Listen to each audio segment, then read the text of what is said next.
quite enjoy it. Was very creative, funny characters, funny writing. They have a fairy tale inside a fairy tale, lessons within lessons. Um, Quite good. So, a moment to gather my thoughts, and then I will explain to you um, how and why I see this story working pretty well and what it is trying to teach. Mm, okay. The introductory point that I would point out, not to sound redundant, is that the story is obviously about having your priorities in order, and not seeking to revel in parties. Basically, there's a very clear story here. There's a very clear message here about not getting lost in the frenzy of party and celebration and the adoration of strangers, and putting that ahead of reasonable attitude and behavior, and the real priorities, or what the priorities should be, which was his beloved. There is stuff here that is definitely from another time. I found it interesting, that it refers to woods as the wood. That is pretty different. I've never seen any writer recently referring to a patch of trees as the wood. It's always the woods, or the jungle, the forest, etc., but it's always the woods, it's never the wood. So that's interesting. It's a little tidbit that I noticed. But more importantly, oops, the most jarring thing in terms of coming from a different generation is, of course, the interaction, the very first interaction with the princess. This is a story that I can't imagine anyone writing today, and this guy, the writer, may very well be in trouble if certain people find out about it. Which is, it's very funny because he arrives at a completely new country. He goes to some random people, "Hey, what's up? What's going on? What's that palace?" And they're like, "Ah, that is the palace where the princess is at," because they don't want her to get a heartbreak, because it's been prophesied that she will get a heartbreak by the man she loves. She will be abandoned. And he's like, "Oh, I see." So the first thing he does is get in the trunk and go to her. It's just like, and then when he gets there, he finds her sleeping and is like, "Oh my God, she is so beautiful. I must kiss her." And then she wakes up terrified, and he just says that he's a Turk god. Um, and at first, I thought this was going to be a little tidbit about how you shouldn't just um, safeguard your children from how we shouldn't. I'm sorry, how we shouldn't safeguard our children from the real world, so that they cannot be easily deceived by those who lie and come up with stories that they can possibly know are true or false, and they won't understand social tells, character tells, and so forth, tones and whatnot. I thought they were going to make a point of that, but the parents seem to also believe he was a Turkish god. Although I would be of the opinion that they saw a guy with a flying trunk and he was rich, and and the parents were pretty much down with, good husband.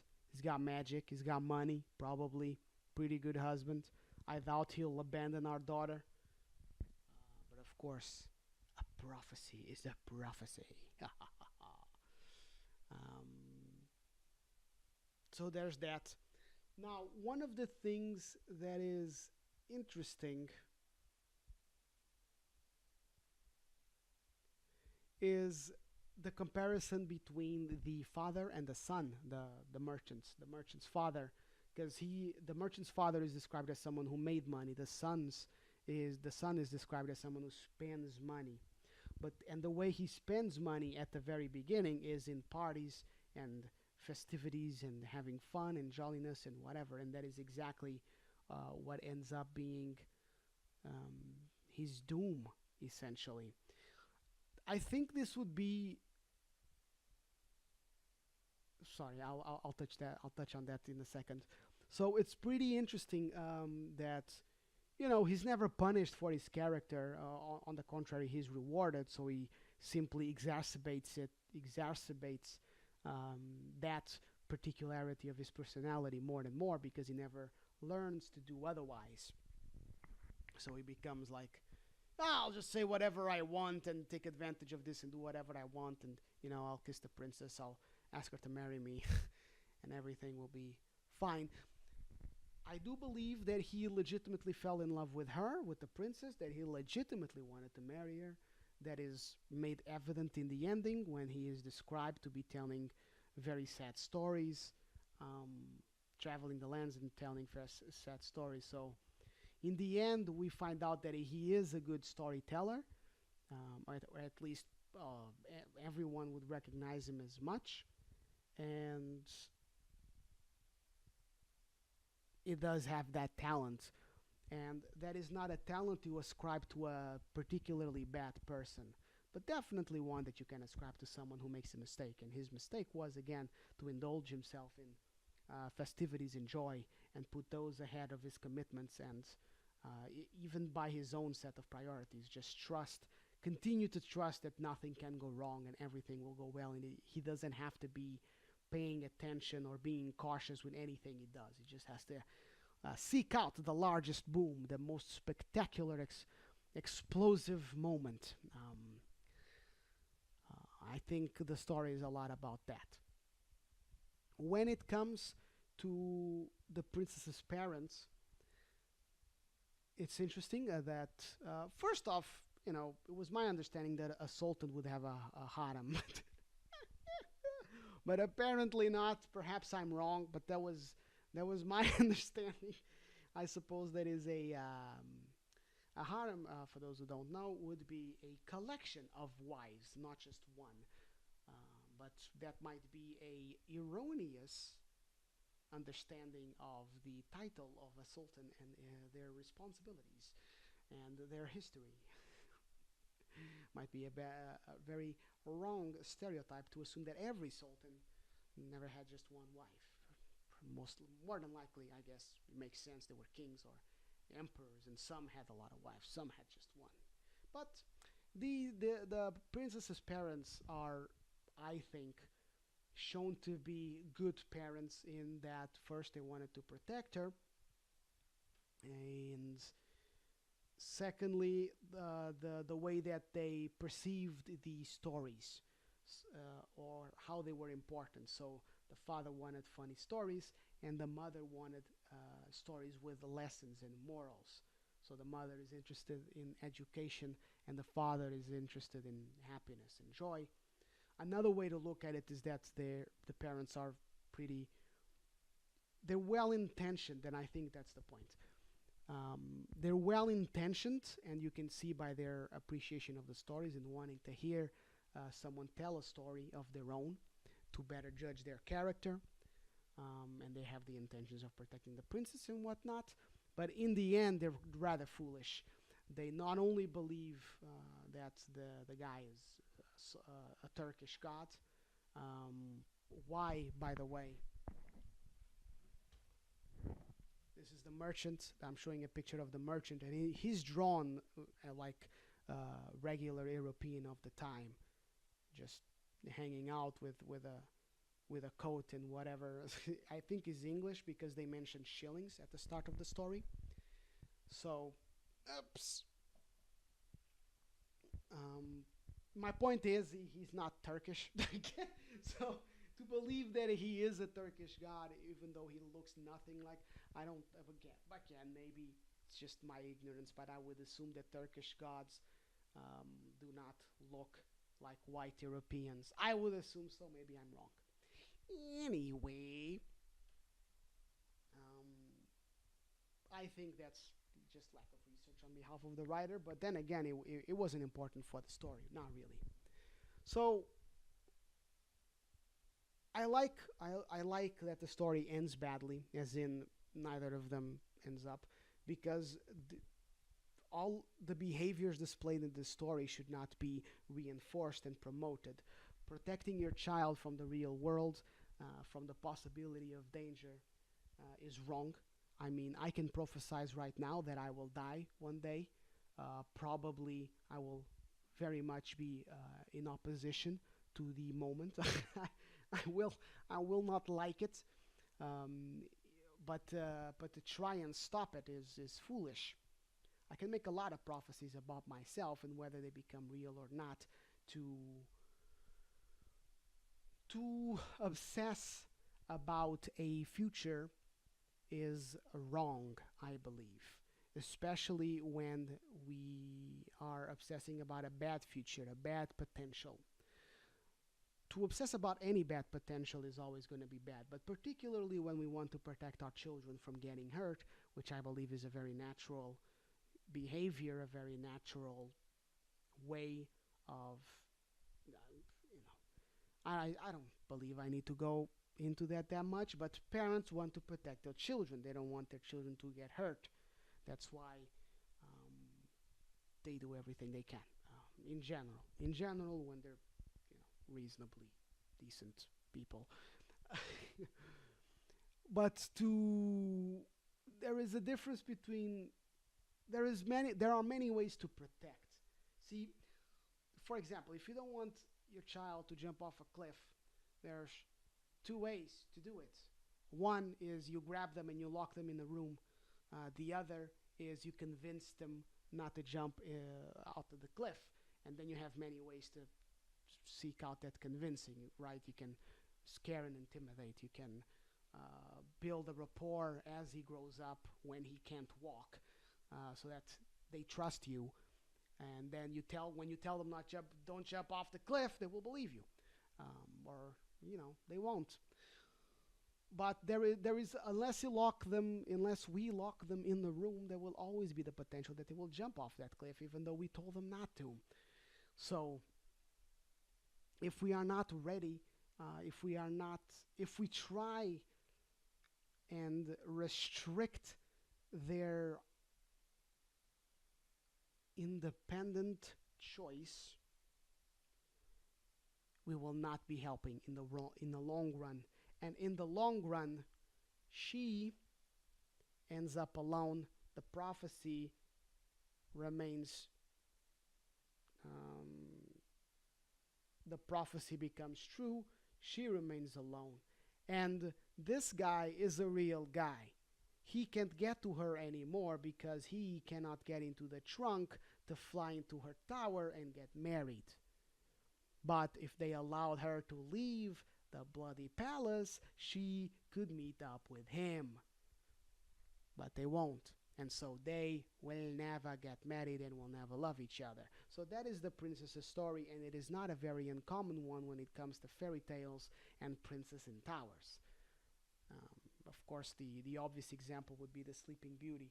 Not the second part of the story, but the first part where the witch does the prophecy at 16 years old, blah, blah, blah, and they then get rid of all the sewing machines and all of the needles, and they just clear out the castle. They don't let the princess leave the castle ever, and blah, blah, blah. And so she is then later very easily fooled, and blah, blah, blah. I think that's the story goes. I haven't read the original one as I'm reading these ones. In any case, let's talk about the guy. Although we have talked, I think, pretty much all that we have to say about the guy.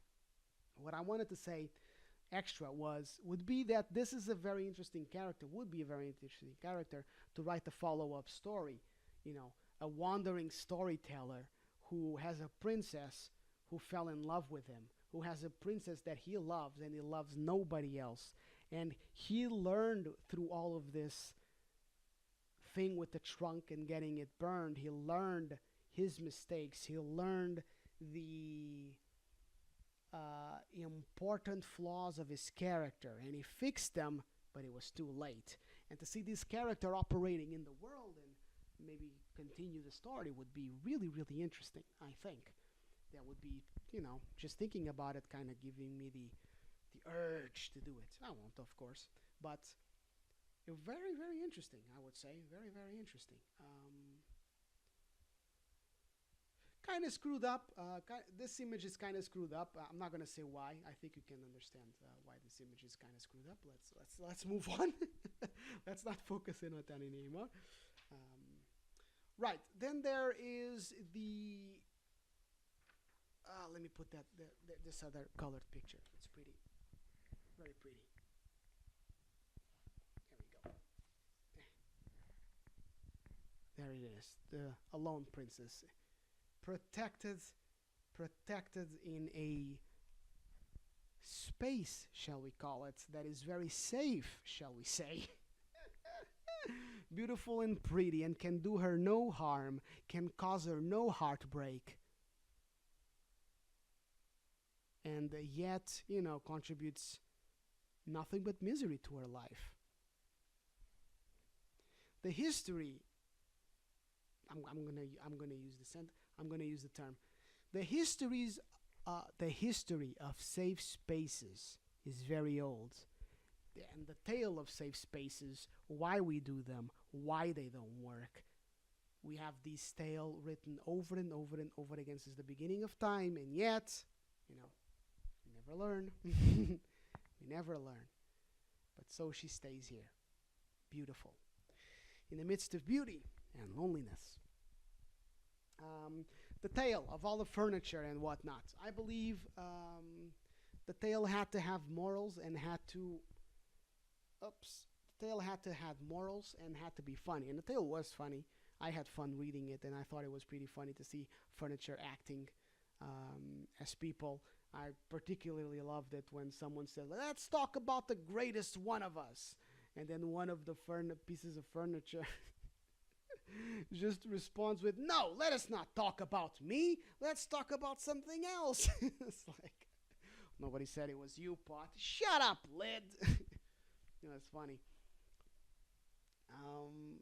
I think the point of that story was twofold. One, to foreshadow what was going to happen with the trunk, because the matches, the greatest thing of all, they burn up, and the trunk also burns up. You can read into that story a little bit and search for a lot of meanings. One of them can be the way that it ends. The matches say, "We are the greatest ones of all now that we are on fire," and then they burned up the cinder. And you can read into that a bit deeply and imagine that the story was about a bunch of things trying to compare each other and prove who was greater, who was best. And in the end, the only ones that can win is by self-destroying. The now old metaphor of the burning star, right, which has become very, very visible in the arc of a Hollywood star, the shining, burning star. But I would say that is the kind of thing that is forcing. I do not believe the writer sought that meaning or any other deeper meaning to the story. It was to foreshadow the trunk, and secondly, to be funny, and thirdly, I had a thought. What was it? Foreshadow the trunk with the flames. Because the lesson that the storyteller, that the main character, the protagonist teaches, the merchant, the lesson that the merchant teaches with the story, the lesson that the story teaches is that you should not seek to be the greatest. You should not seek to be the greatest in every situation. You should not seek to be willing to do whatever it takes to have all the attention to yourself, whatever it takes, because you will end up burning yourself. That is the lesson of the furniture story that he himself tells, and yet that is exactly what he ends up doing. So it not only foreshadows the end of the story, but it kind of teaches us that we have the answer to our own problems. We already know our flaws. We already know what is right, what is correct. But when it comes to analyzing interiorly, it is as if we are blind. It reminds me of the fact of um, how a liar can spot a liar because they know themselves. And sometimes we all know people who freak out when someone has an attitude that they themselves display a lot. We all know those kinds of people, you know. Calm down! Calm! You need to calm down! There is no reason to get upset! We all know people who know exactly that they should not, that a person should not get upset for some reasons, but then they do, and they really don't see that they're exactly the same. And that is precisely what happens with our protagonist, where he teaches this lesson. He spends an entire night thinking up a story around this lesson, which he does not learn until it is too late. Because some lessons we can only learn when it burns us, when we feel them, when it hurts us. So, all right, that was a lot. I think that was the most discussion we've ever had. The only comment I'm going to say beyond that is that once again, the writer mentions the nightingale as a bird that sings beautiful songs. We have the nightingale again. Seems to be a reoccurring theme whenever we would need a bird that sings a song. Other than that, I'm going to shut up because I've told you a lot of stuff about the story. I hope you liked it. I liked it. I thought it was a good story, honestly. Very well written from start to finish. Very well started. Good. It's just well written. It really is, and it even goes into another story inside the story, and the characters are saying that the story is good, and it's actually good. I myself, when I write, I have a very hard time doing this. Even when I write poems, I have characters writing poems. I mean, when I have characters writing poems or songs or whatnot, if I actually am writing the lyrics, or I'm actually writing the words, I never have other characters say that it's amazing. But this guy, this writer, hey, props to him. A confident, I know what I'm doing kind of guy, and he just says this story is amazing. It's going to convince too the Sultan and the Sultana to let me marry her, their prized princess. The story is that good, and the Sultan and the Sultana are like, that story is amazing, and the story is actually good. It's pretty good. I mean, it's pretty good. So I liked it a lot. There was a lot to think about. I love thinking about it. I love thinking about stories. That's why I'm doing this show, because I love stories, especially and particularly classic fairy tales by Hans Christian Andersen. Thank you for watching. Thank you for listening. And I hope you have a good evening. I hope I catch you tomorrow at the same time. Take care and be well. This is Cuscopia signing out. Almost forgot the signing out part.